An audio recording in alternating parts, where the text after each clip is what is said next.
Hello again, everyone, and welcome back to the Frontline with Joe and Joe. Joe Pasillo, as always, joined by Joe Resinello. And once more, dear brothers and sisters, let us go into the breach on the Crusade channel, always on air and always online.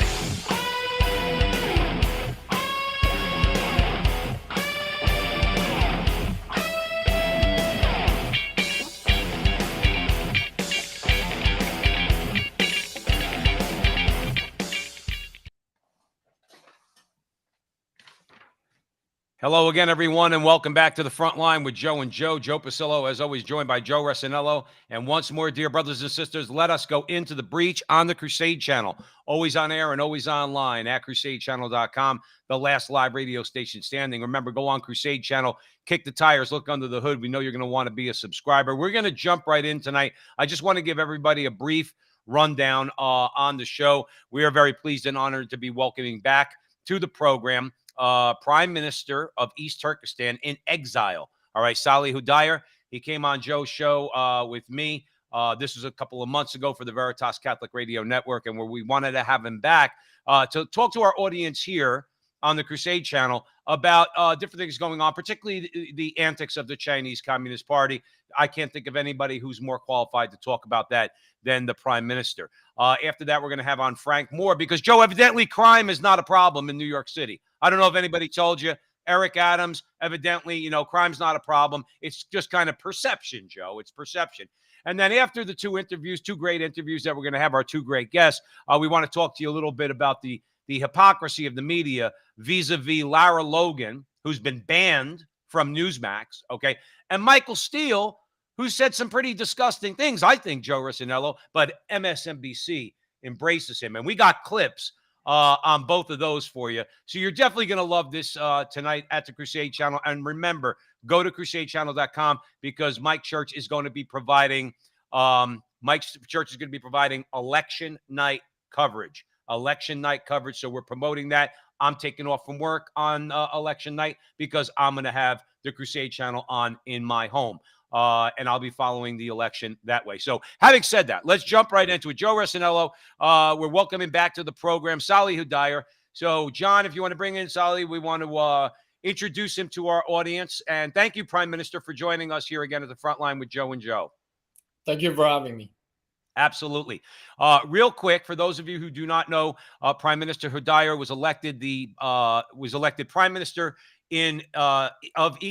of East Turkestan in exile on November 11, 2019. He was born to a Uyghur business family in Atush, East Turkestan. He studied international studies and politics at the University of Oklahoma and was a member of the Army National Guard from 2011 to 2013. He's currently pursuing a master's in national security studies from the American Military University. On June 4, 2000, Salih Hudayar fled to the United States with his family, where they became political refugees. He grew up in Oklahoma, and despite being so young, he began to spread the awareness about East Turkestan and the situation there. He is also fluent in Uyghur, Turkish, and English. He's married and currently resides with his wife in Northern Virginia. So thank you once again, Prime Minister. And with that, I'm going to hand it over to Joe Resinello. Prime Minister, let me set the stage for those who may not know what's going on with your people. October 13th, 1949, the Chinese Communist People's Army invaded East Turkestan and overthrew the independent East Turkestan Republic on December 22nd, 1949. Chinese authorities have been accused of imposing forced labor, mass internment, forced birth control, erasing Uyghur culture and religious identity, and separating children from their incarcerated parents. Can you elaborate on these human rights violations?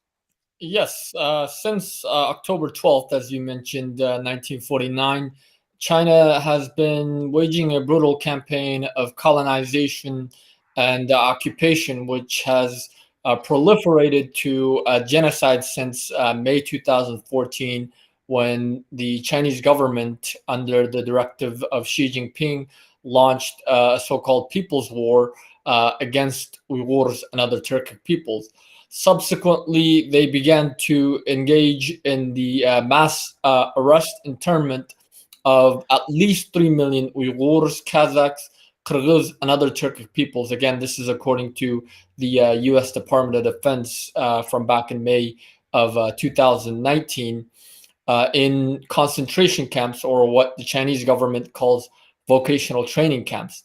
At the same time, the Chinese government began to forcibly sterilize hundreds of thousands of Uyghur women, forcing tens of thousands of Uyghur women to marry Chinese men, uh, while at the same time separating over 850,000 children from their families.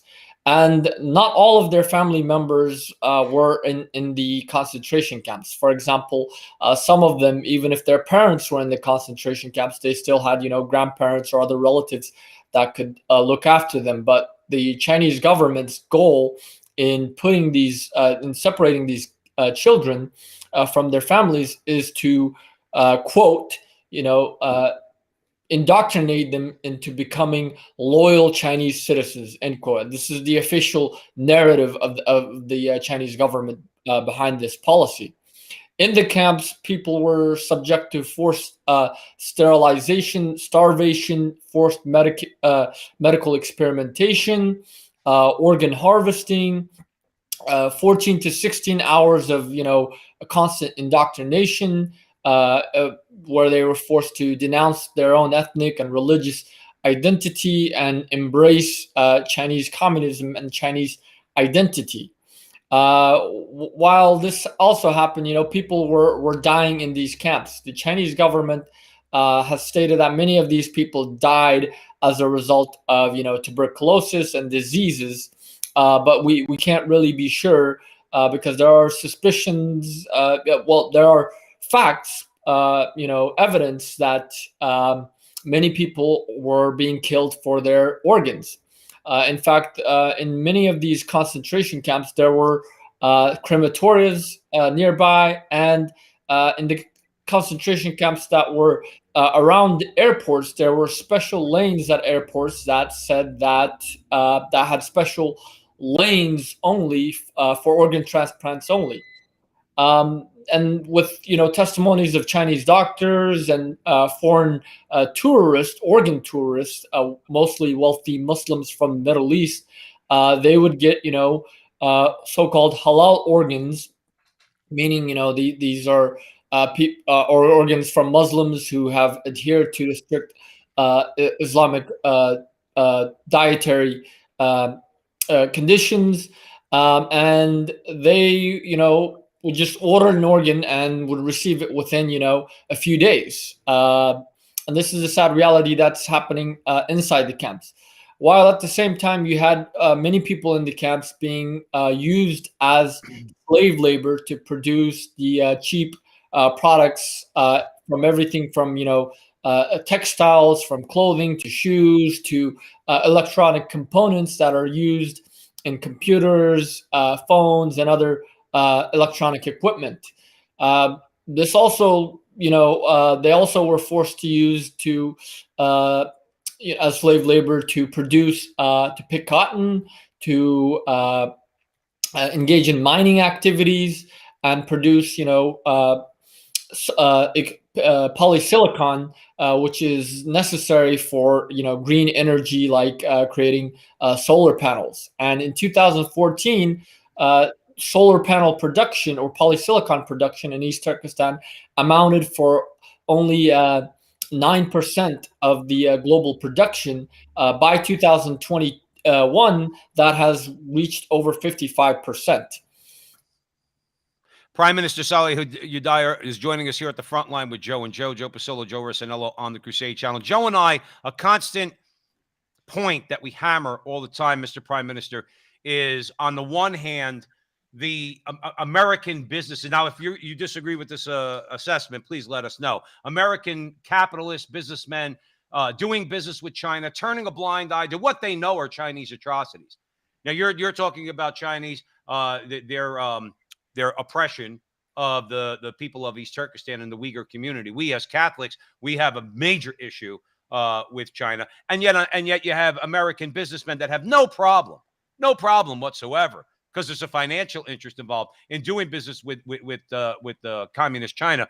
but on and along those lines, on October 6, 2022, the UN Human Rights Council rejected a motion to debate China's ongoing genocide and crimes against humanity against Uyghurs and other Turkic peoples in East Turkestan. Please comment on the turning the blind eye on the one hand in America, and everybody wants to do business with China, and also the actions of the UN.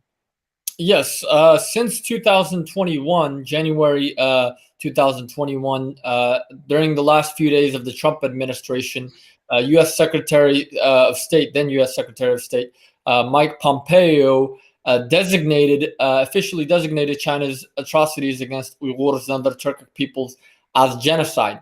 This was followed by similar designations by the parliaments of Canada and many EU European countries. However, the UN, stood silent. In fact, in the last day of the UN High Commissioner for Human Rights, Michelle Bachelet, after extensive pressure by international governments, she released a weak report stating that the Chinese government, some of the things that they were doing to the Uyghurs and other Turkic peoples may constitute as crimes against humanity, failing to acknowledge the genocide. But the UN, the US, and other countries tried to put a motion in the UN Human Rights Council to call for a debate on the atrocities, the genocide of the Uyghurs and other Turkic peoples. But sadly, the UN Human Rights Council voted largely, actually by a very small margin of 2 countries against this.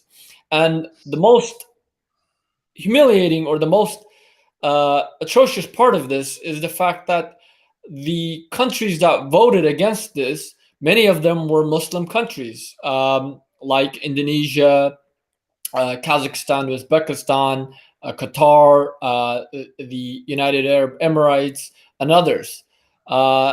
And China used this as a victory to state that there is no genocide happening, and that the situation in East Turkestan, it's not about human rights or fundamental freedoms or genocide, but rather about so-called anti-terrorism and anti-separatism. Thank you for that, Mr. Prime Minister. Joe Resinello. September 21, 2022, President Joe Biden addressed the UN General Assembly, highlighting a multitude of critical issues across the globe. With that said, the Uyghur community was very disheartened by the U.S. president and the Turkish president's failure to adequately address China's ongoing genocide at the UN. Why are they so afraid, Prime Minister, to speak out against China? I mean, to be honest with you, if you ask me, this is the most dangerous nation on the globe. Well, in the case of the United States, I mean, the Biden administration had followed on with the Trump administration's designation of the genocide. And Secretary Blinken had extensively, spoken out against this. However, President Biden, he has failed to even, talk about the genocide or condemn China's genocide.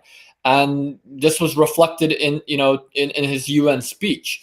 And I think this is because of, close business ties,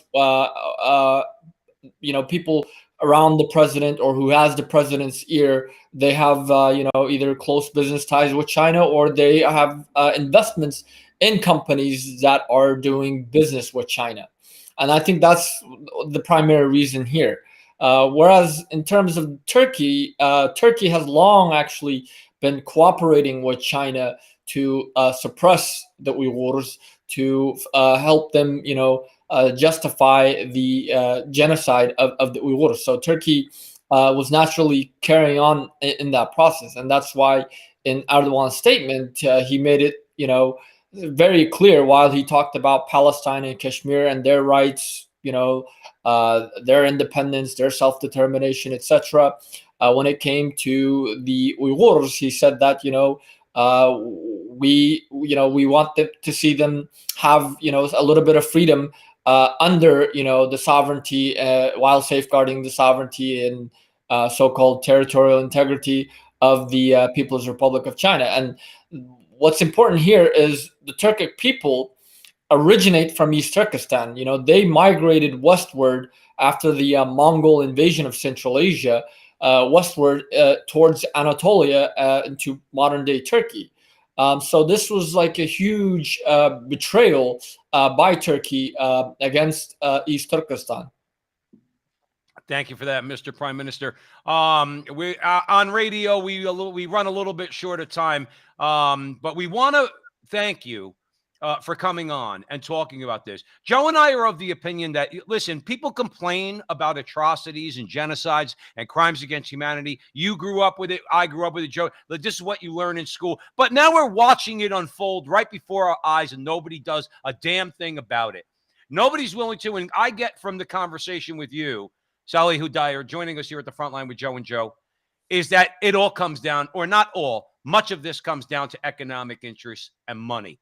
Your final comments. We have about a minute left, Mr. Prime Minister. Yes, now that Xi Jinping has secured another term, probably a term for life as dictator of China, we feel this is going to have catastrophic, consequences for the people of East Turkestan. China is going to further intensify its genocide of Uyghurs because the international community is failing to act. And this is going to have, other negative consequences to the international community, given that China is going to start possibly invading Taiwan and exporting its oppression to other parts of the world. So the world needs to act before it's too late. And time is truly running out for the Uyghur people and the people of East Turkestan. Well, that's why we have to raise our voices up, okay? Because, things like this cannot stand. We have to do whatever we can. Mr. Prime Minister, where can our audience learn more about the situation? And if so, choose to contribute and help your cause? Yes, they can learn more on our website, nationalawakening.org, or by following us on social media at ETExileGov or at ETAwakening. Okay, Salih Dyer, Prime Minister in exile of the Turkestan government, thank you so much for coming back on the Frontline with Joe and Joe. You're welcome on our show anytime, our friend, anytime you like. Thank you for having me. Absolutely. So, Joe Rossinello, I got to tell you, it's like, all the times, all the time growing up, right? You learn about this atrocity, you learn about that atrocity, you learn about all these things, but then you realize as you study history, the reason why this stuff happens is because people let it happen, Joe. Okay, it's the bottom line. Nobody's unclear or unsure about what the Chinese Communist Party is doing. Okay, nobody. Everybody knows what they're doing. Everybody knows. We as Catholics we know what they're doing to the Catholic Church. Okay, and that's another conversation for another day. Joe, why do we have to wait all the time for the atrocity to play itself out when we could do something about it? We're going to bring on Frank Moore in a minute, but Joe, I'd love your final comments on that. Money, Joseph. Like we always say, people are afraid. China does not play games, and they use leverage, and leverage works, and they're not ashamed or afraid to do it. And people know that. And that's why they react. They own the World Health Organization. They own the UN. And a lot of businesses in America make billions of dollars from their interactions with them. And that's why they do nothing. And it's a sad, sad day when you see and hear what that gentleman just said. What's going on in the world? We hear these phrases many times, never again. Well, it's happening right now. What are we going to do about it? Well, Joe, that is the question we have to see. It really, I think you said it correctly, Joe. It's sad that much of this, not all of this, some of this comes down to ideology, Joe. We won't get into that tonight at the Crusade channel, always in air and always online.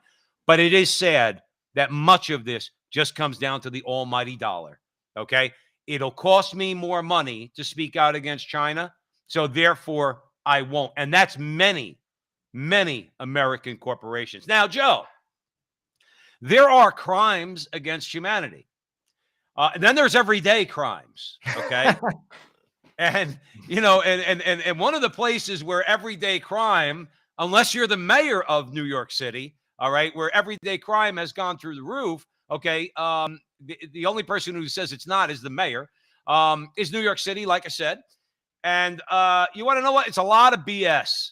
It's just a lot of BS what's going on. And you know what? We're bringing on our friend Frank Moore to join us here at the Frontline with Joe and Joe on the Crusade channel.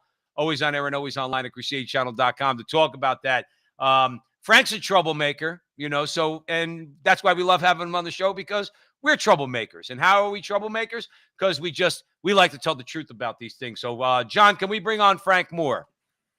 Frank, good to see you. All right. You guys ready to get into the breach? Yeah, we're ready, brother. We're ready, brother. Frank Moore is joining us here. Quick bio for those of you who are not familiar with Frank. He's retired FDNY, born and raised in the Bronx. Go Yankees. New York. Moore earned a bachelor's of science in business administration from Manhattan College. He worked in banking for nearly 6 years in Midtown, left the business world to become a firefighter and never looked back. Eventually promoted to lieutenant. He was assigned to Division 6, covering the South Bronx and Harlem. He's written and spoken of his experiences on 9/11/2001 and his passion for God and country since retiring from the New York City Fire Department. He's done graduate level work in religious studies at St. Joseph Seminary in Yonkers, and is a fellow of the Acton Institute in Grand Rapids, Michigan. Frank Moore, welcome back to the Frontline with Joe and Joe, brother. Yeah, baby. Man, that bio sounds good. Yeah, well, it's yours, bro. It's yours. Joe Resinello, where do you want to go? Because we're talking about New York City. We're talking about crime. I just have to take a step back and take a little sip of my drink before we get to the conversation. Frank, overall, the crime index in NYC increased in July 2022 by 30.5% compared to July 2021. Break it down for us. Why? I'm sure you got a lot of buddies who were cops, retired NYPD, firemen who are still on the job. What's going on? Well, we're talking about good and evil, right? When we're talking about crime. And it's pretty obvious that if you are not going to prosecute a crime, then nobody is really, there's nothing to lose. So this is where we are. This is kind of common sense. And I think we're living in a time where common sense is missing. There's no question. It seems that we always say that common sense isn't common anymore. You're 100% correct. But Frank, let me ask you this, okay? Frank Moore joining us here. The people, what makes the people of New York? Now, again, Joe and I are Jersey guys, okay? But we both have been in the city for decades of our lives working, okay? We're very familiar with New York City. Doesn't crime affect you no matter who you are? When you got a guy, I say we because I consider myself partly New York because of having worked there. We had de Blasio. People voted for him. People voted for Eric Adams. Don't people see through their nonsense? Don't people want to be protected by the cops? What person in their right mind would vote for a guy to become mayor of New York City if they're not going to fight tooth and nail against crime? Talk about that, Frank, because to me, I'm baffled, brother. Well, when I grew up in the Bronx, in South Bronx, about 7 blocks north of Yankee Stadium, in the 70s, when there was a lot of crime. And they keep going back to that era. But there's a difference between what we're seeing today and what we saw back then. Me being in the middle of it, the one difference is that you had respect for law enforcement. As a matter of fact, I remember in the newspapers, the NYPD took out an ad and said, just remember, we're the biggest gang in New York City. And so, they took care of business. The criminal element knew that they were there. And the difference is also that the criminal element in New York, they were New Yorkers. I don't know if that makes sense, but, you go back to the 70s and people came from New York, criminal or, honest people. Today, you've got MS-13 gangs, you got South American gangs, you got people that are coming from all over the place, and they know that this is just a rich haven for them to just walk willy-nilly over everything. Well, Frank, listen, I'm going to hand it over to Joe, but I was working during the summer of 2020. I was working in the city in Midtown, not for nothing. I'm not a scared guy. I don't walk down the street, constantly like nervous about everything. I'm looking over my shoulder, man. And I didn't do that for a number of years. And yes, I didn't do it when Giuliani was mayor. And even to his defense, not towards the end of his mayoralty, Mike Bloomberg too, who correct me if I'm wrong, Frank, he pretty much enforced the law. Nowadays, before I left and came to Arizona, all right, which I did a few months ago, working in New York City, brother, I'm looking over my shoulder, and I mean more so than just a normal looking over your shoulder. Because guess what? There's actually, you know what? Joe wanted to ask about Alvin Bragg, so I'm going to segue from what I just said over to Joe, and you can maybe address this. I've heard a lot of things about Alvin Bragg, particularly when there was that shooting where that young police officer was killed. There was a lot of coverage at St. Patrick's. His wife, she was like 22 years old. She spoke. She made some very critical comments about the DA. For those who don't know, Alvin Bragg is the DA, Manhattan's DA. Clearly, he's saying to his people not to bother to prosecute basically small crime, petty crime, fare beating, people who are trying to jump the subways, resisting arrest, other nonviolent crimes. To be honest, it doesn't seem like his strategy's working. I remember when that gentleman's widow spoke at St. Patrick's, she was very critical of him. It was a very emotional speech. What are your thoughts on the DA? I'll be truthful with you. It doesn't seem like he's doing too good of a job, and I don't think he has the police support. Well, I mean, once again, we get back to common sense. And the first thing I would say is that resisting arrest actually is a violent crime. So anytime that stop resisting arrest, all right, if you want to stop pointing a finger at police, then let them do their job, all right, and you can hash it out later on. That is not something that ever existed. I have police in my family. I was just talking to a friend of mine. He just recently retired, and third generation. So he had his grandfather's badge that he turned in, and he was almost in tears. What he was telling me was that this is the first generation. He told his son, who was interested in becoming an NYPD officer, that no, I don't want you to do that. So this is the first time. For a police officer to do that after 3 generations is telling you something about the lack of respect. And without policing, you don't have justice. And since we are talking about our faith, I pulled out of Isaiah. Isaiah in chapter 42 is also repeated by Matthew in the gospel. Just says, "Here is my servant whom I uphold, my chosen one. He shall bring forth justice to the nations." Christianity is about justice. A nation without justice is evil. It's immoral. You're not actually promoting morality. You're promoting immorality, and you're encouraging it. So Alvin Bragg, to me, he's just not doing his job. Whatever he's doing, he's encouraging this behavior, and I can't for the life of me know why he hasn't been called out on the carpet for it, because except for the fact that this is all a corrupt institution that's going on in New York City, because it does not make sense. It's not common sense. And you're talking about subway crime. I think that subway crime was that's up 70, some ridiculous number.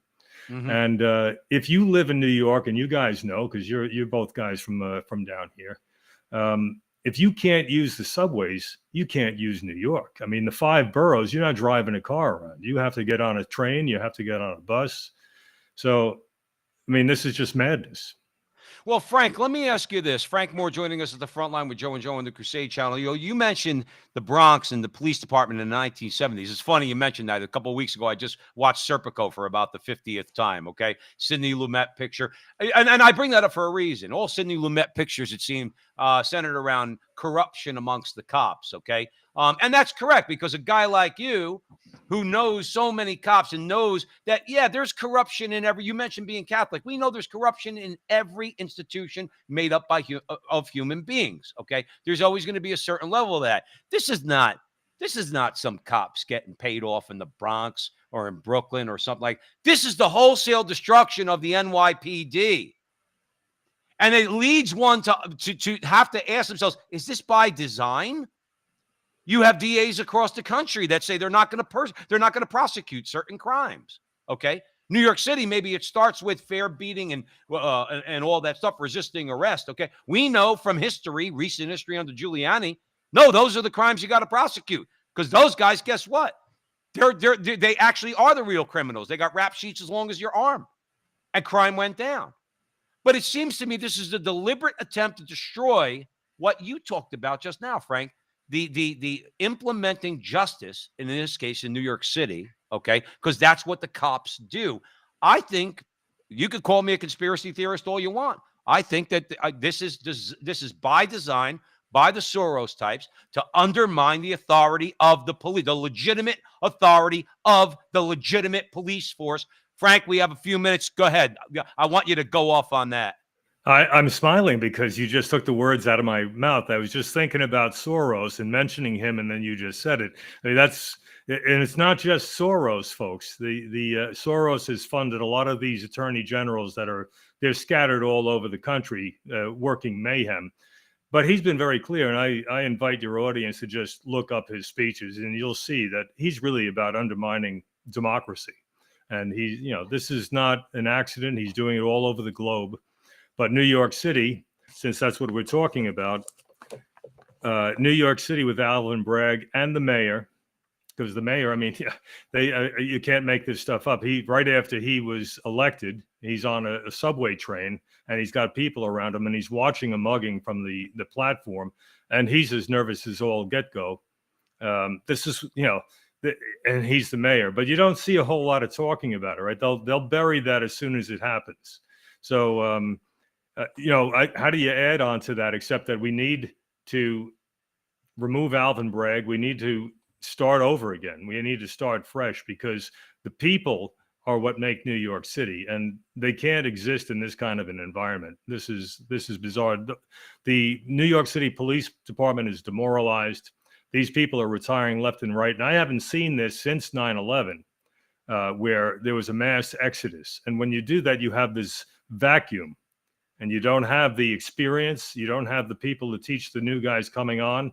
And I almost feel like that's part of the plan. The idea is that we're going to have an inept, stumbling police force that people are going to continue to degrade.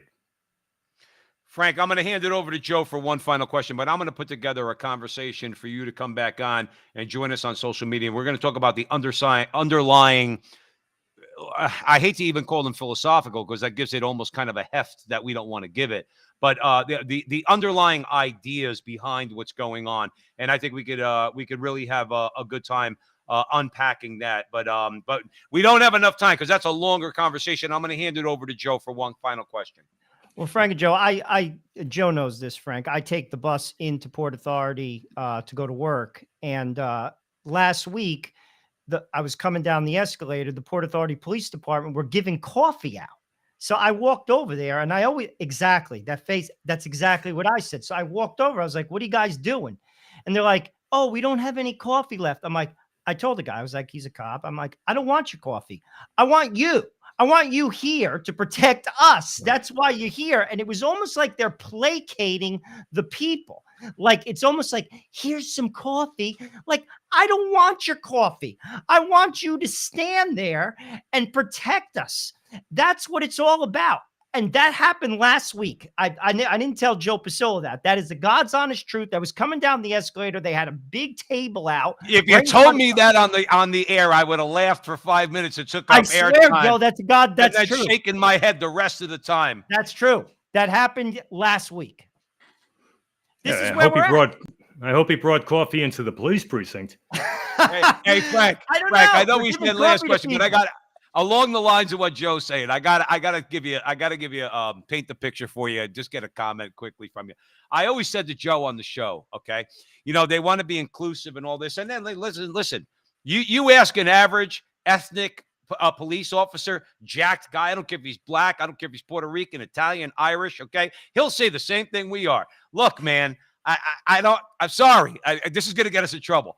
I don't want the 4'11", 200-pound chick. She's not the cop I want, and that's nothing against that. But being a cop means something. And I'm going somewhere with this.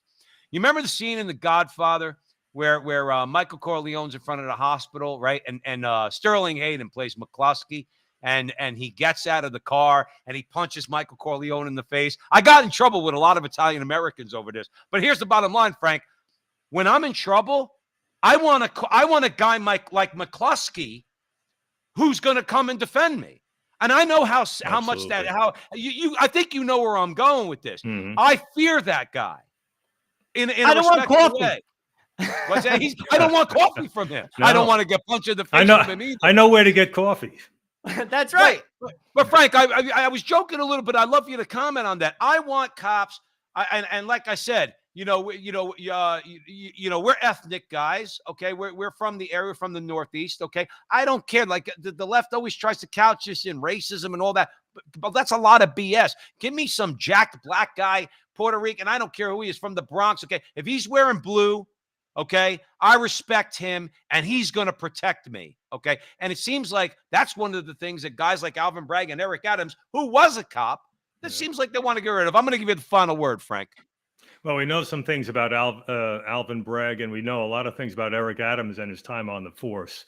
But you're talking about bare knuckles fighters, and if I'm in a barroom brawl and there's a bare knuckles fighter there that means business and he's against me, yeah, I don't like that. But if I'm in trouble and he's there and he's for me, I'm damn glad that he's there. So that's the kind of cop that you want. You want somebody that's willing to get dirty, get his hands dirty. He's gonna be in the mix, and he's gonna defend. He has a code of law. He's not running willy nilly, and when he does that, he gets in trouble. So Sure. we want a guy to do his job, and we are finding that these guys are afraid to do their job. I had a friend of mine I played softball with, and he was out for the summer because he hurt his shoulder. I asked him, I said, where were you? And he said, I injured myself and on the job. He was making an arrest in one of the buildings in Manhattan. And he turned around, the guy wrestled him through a plate glass window and tore up his shoulder. And he said he was trying to take the guy's gun to shoot him. And I said, well, why didn't you shoot him? If this guy's trying to shoot you with your own, he goes, are you kidding me? If I shoot that guy, then, who knows what's going to happen. That's the way they're thinking now. And I don't know how you can even do that job. I mean, I'm looking at my friend's son.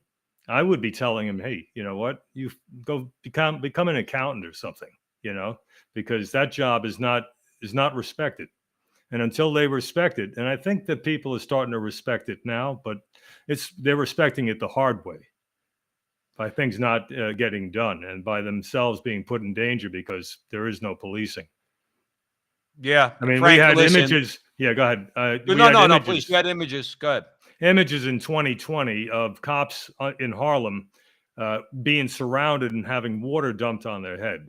I mean, this is the total indignation, they just no respect. And that goes one step further. That they were lucky that that's all that was in there.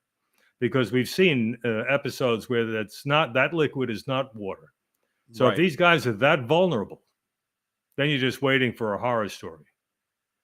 No, Frank, listen, I'm just going to leave you with this. And like I said, Frank, we'll have you back. We're going to talk about policing with you and in general, and some of the underlying philosophical concepts that the other side is trying to push. But I lived in Brooklyn when I got married. I lived in Brooklyn for 3 years, from 2013 to 2016. I worked there for like I said, for decades. I was there when those two cops got shot, and the cops turned their back on de Blasio. Okay, let me tell you something. If these police officers en masse turned their back on Alvin Bragg and Eric Adams, okay, now again, this will be a conversation for another day, and let them know. Stop pushing us around, and we are not going to do anything. And then you're the mayor of the Wild Wild West, and see how long you last. Okay? And yeah, I got a union. You're still going to pay me. How's that? They're close. They're close Well, to that. listen, Frank, God bless them, and let's see them do that, and things turn around for the people of New York and for the cops that protect them. Frank Moore, unfortunately, we're on a time limit, so we have to leave it there. Brother, you are always welcome on this show. We're going to have you back. Right. We're going to put together a larger conversation about law enforcement and what the enemy is up to. But as always, we love you. God bless you, and thank you so much. Amen to that. I love you guys too, man. Great show. Talk about your book, Frank. What's the book you got out? Oh, yeah. there? What's the book? Go ahead, Frank. America the Exceptional, Restoring a Wayward Nation's Greatness. It's on Amazon. And yeah. All right, good. And then we encourage all of our audience members to go out there. I have it right here on my shelf. All right, and the bottom line is you need to read it. Frank Moore is a great Frank. You know, I say this, with humility. You're a great Catholic. You're a great inspiration for Joe and I.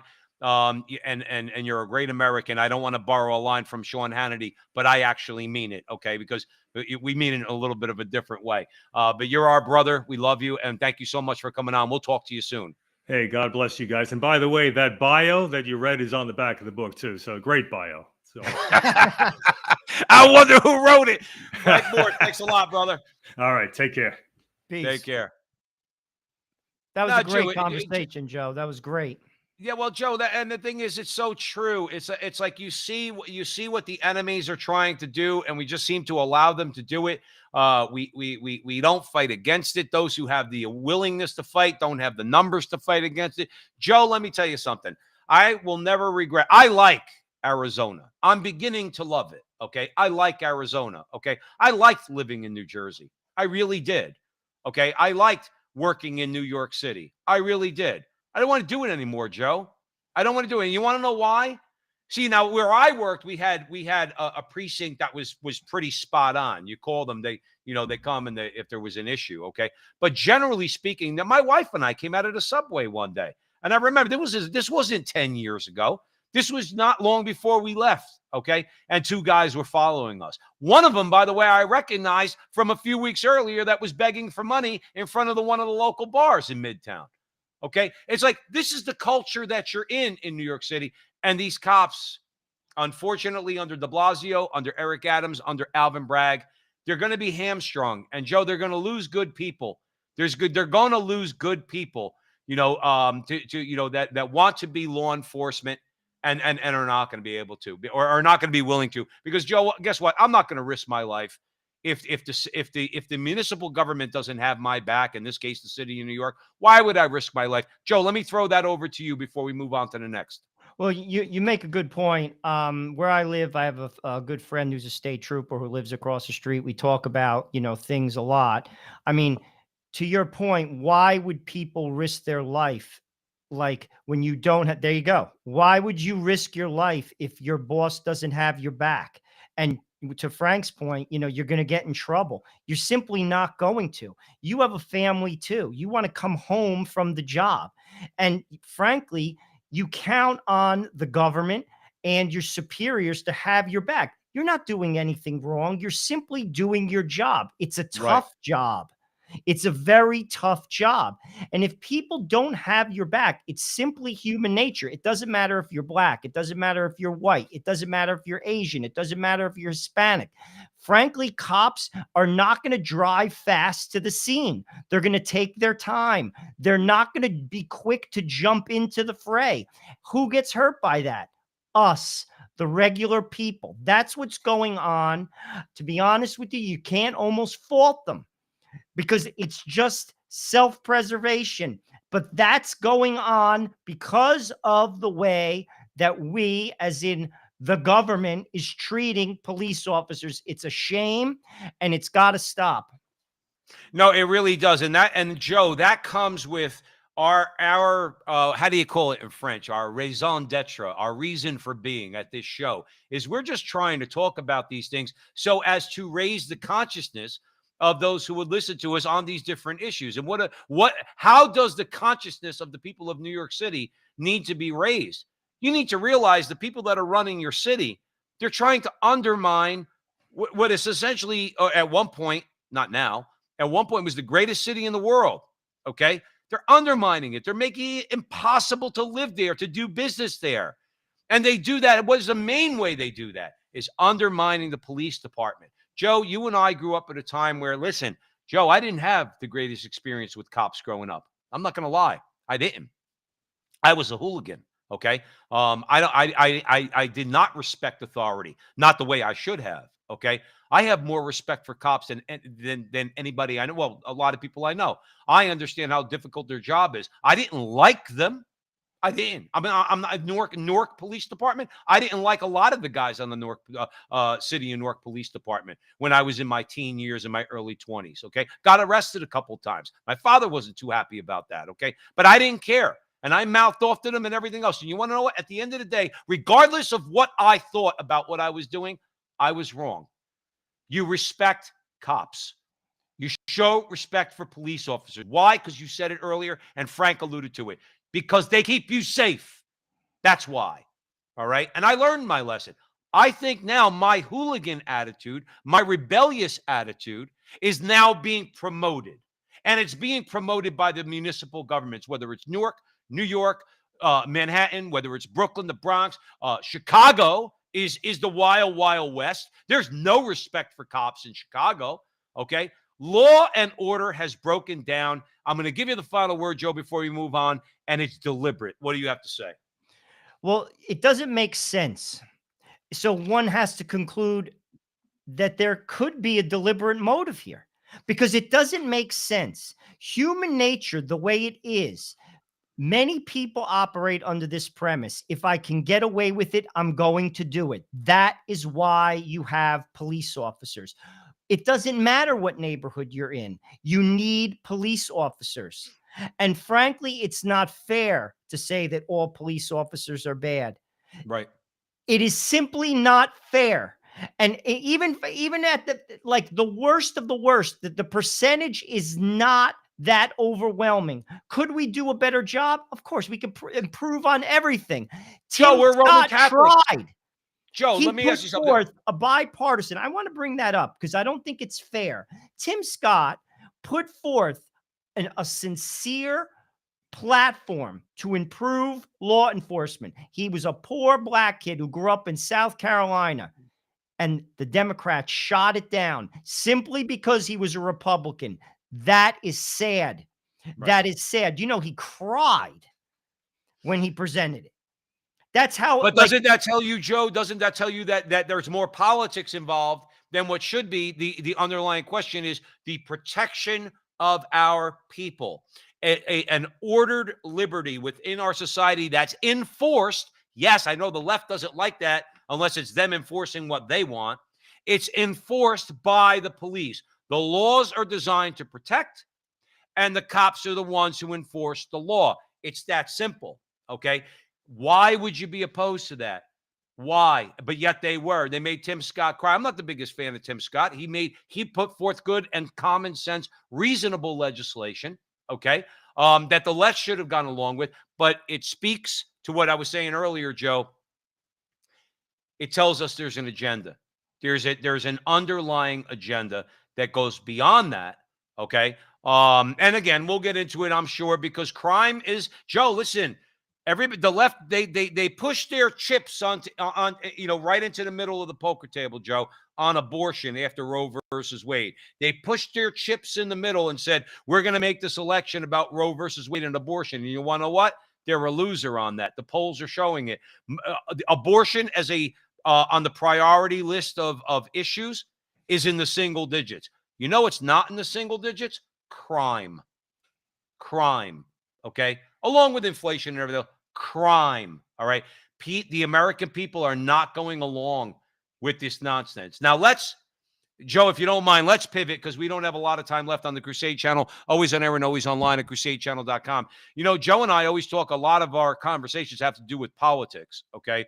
So on November 8th, election night, Mike Church and the crew down at the Crusade channel, they're going to be having election night coverage.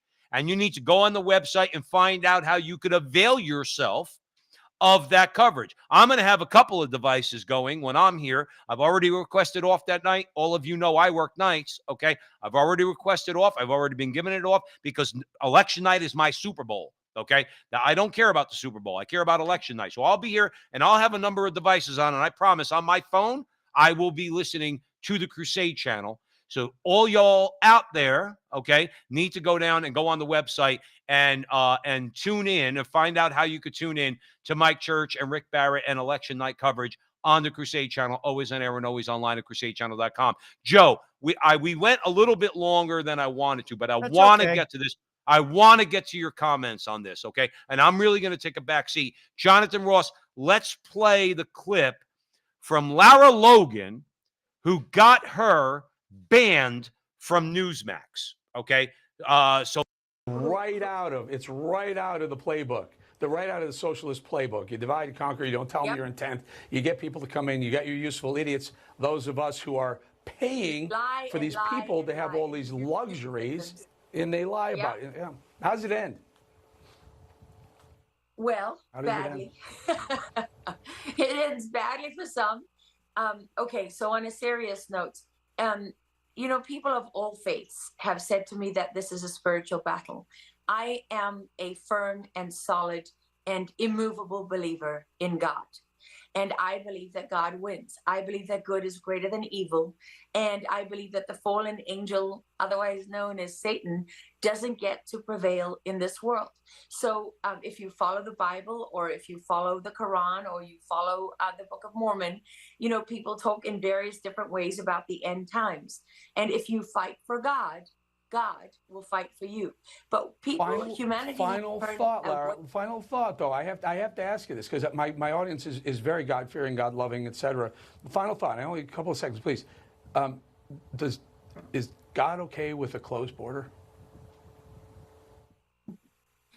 It's much bigger than that. God believes that in sovereignty and national identity and the sanctity of family and all the things that we've lived with from the beginning of time. And he knows that the open border is Satan's way of taking control of the world through all of these people who are his stooges and his servants. And they may think that they're going to become gods. That's what they tell us. Yuval Noah Harari and all the rest of them at the World Economic Forum. You know, the ones who want us eating insects, cockroaches, and that while they dine on the blood of children. Those are the people, right? They're not going to win. They're not going to win. Well, Joe, I'm going to throw it right over to you. Okay. Now I know you want to talk about what Eric Bolling, I think rightfully, I'm with you on that, said when he asked her about immigration. But that's not what got her cut off, though. What got her cut off as soon as she brought up Davos, the World Economic Forum, Yuval Harari, and the fact that, yes, they want us eating bugs. Now, you brought that up on the show before. Are you now going to get banned? Well, I guess what, Joe, you brought it up, so I guess we're never going on Newsmax, okay? Because you pointed out, because they've said, you know, bugs have protein, insects have protein. Why don't you just eat bugs? I don't know. I prefer a ribeye, but you want to have the ribeye, and you want me to have the cockroach, okay? Joe, I'm going to throw it over to you because I do want to leave time for, I want to juxtapose what happened to Lara Logan with the loving response when Michael Steele compared us to lice and blood-sucking ticks. But go ahead, Joe. It's all yours. You have the floor. Well, clearly, I mean, the globalist agenda is to have open borders, and every country is entitled to a border. There's no question about that. What I will say is this, though. I think it's a uniparty issue, number one. I don't think the Republicans or the Democrats really want to resolve the issue at the border, because both of them use it as a bludgeoning stick and to fire up their base. I think it's a very easily compromised issue where we could both come together and come up with a solution. It's been tried, and both parties are reluctant to do it. I believe it's a uniparty issue. The left wants people unfettered. They don't want a border because they want to turn Arizona and Texas over to the blue. The right uses it to fire up their base. They also use it for cheap labor. They do. So if you ask me, I think this is a very doable and reasonable like way we could solve this problem. We just don't. And that's sad. That's number one. Number two, with regard to that particular video, I give the guy from Newsmax a lot of credit because he asked the question, can we shut the border? And frankly, I differ from Trump's position at the border, and I've talked to you about this regarding merit-based immigration. If we believed in merit-based immigration, my family wouldn't be here. They weren't engineers. My mom wouldn't be here. My mom wouldn't be here. Frank's family's from Ireland. I don't think they were doctors or like, you got to give people a chance. All I'm saying is, I think we could approach this in a reasonable, common sense manner where we allow people to come in, we vet them, we give people a chance, and at the same time, we have a border. Right. To me, there's an easy fix here. We refuse to do it as a nation. Joe, it's an easy fix if you take the ideology and you throw it in the garbage and you address the situation squarely. I'm with you on it. But that's what both sides, I think, are not willing to do. A lot of the Chamber of Commerce Republicans, Joe, we mentioned earlier, we had on the Prime Minister in exile of East Turkestan. A lot of them are doing business in China, Joe. They don't care. They don't care about Uyghurs getting enslaved. They don't care about these poor people coming from south of the border who a lot of people are going to take advantage of and pay them crap wages. Okay. And then you got the left who just wants political power. Oh, come here. You get on the dole. Just vote for us. We make sure you'll get health care for your kids and all that. If you throw out the ideology, Joe, the problem is solved much more easily. Not easy, but much more easily. Jonathan Ross. Now, Lara Logan's sin with Newsmax is she mentioned something that harkened to that QAnon stuff, and she mentioned something about, they want you eating insects while they dine on baby's blood. That's what she said, okay? Let's do a little comparison, Joe Rossinello here at the Frontline with Joe and Joe on the Crusade channel. Jonathan Ross, play Michael Steele. Do me a favor.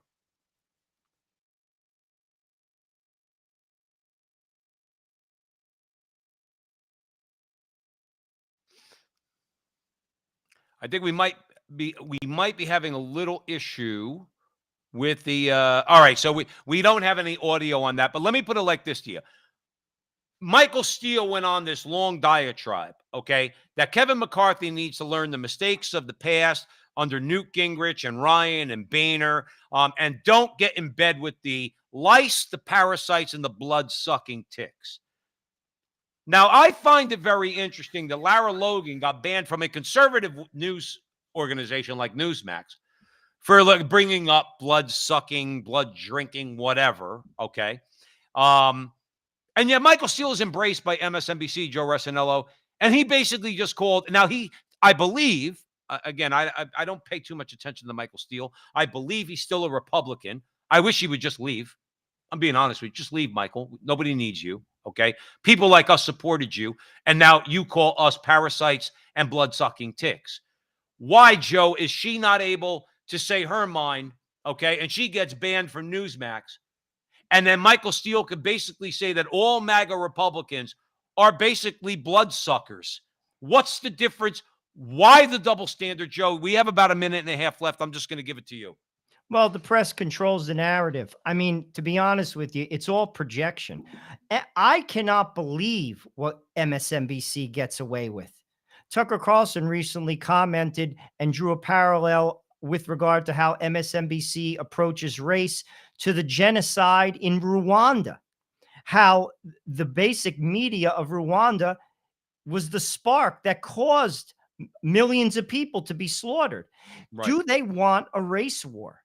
I mean, the way that they speak and generalize against people, I cannot believe it. When you watch this, and I'm not talking as a Republican, I'm talking as a human. Like, you hear this, and there is so much overt hatred that I can't believe. They say that, like, I mean, I don't even want to get into the specifics. It's sad. And I'll be truthful with you. It absolutely goes against everything that Martin Luther King spoke about. Everything that he spoke about. The tone, the generalizations, the outward prejudice against people who are not Black. I can't believe they get away with it. Well, we, Joe Rossinello, allow them to get away with it, and we have to leave it there. We want to thank you all for joining us at the Frontline with Joe and Joe on the Crusade channel, always on air and always online. We want to thank Prime Minister in exile, Salih Hudayar, okay? We want to thank Frank Moore, friend of the show. Frank's got a lot to say. We're going to have Frank on a lot as we move forward, okay, to comment on a lot of things because Frank's got a lot to say. And quite frankly, he likes getting in trouble just like Joe and I do. So we're going to have Frank back. We want to thank him for coming on tonight. And Joe, we have to leave it there. I will emphasize, go on crusadechannel.com and look at how you could follow election night coverage on November 8th. I'm going to do it.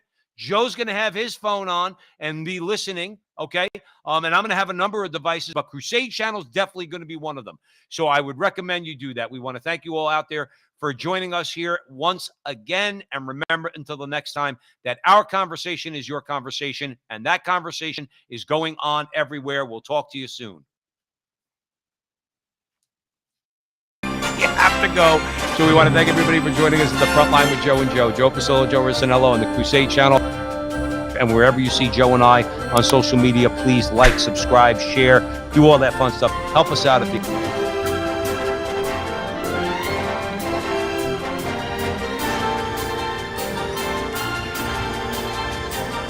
And remember, until the next time, that our conversation is your conversation, and that conversation is going on everywhere. We'll talk to you soon.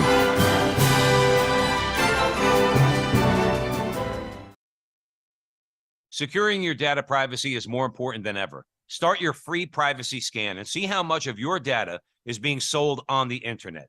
Offering data breach monitoring, bulk data removal, and agency protection, DataSeal.io is the best and most affordable way to secure your data from ending up in the wrong hands. Remove your data today from the internet with DataSeal.io. That's DataSeal.io.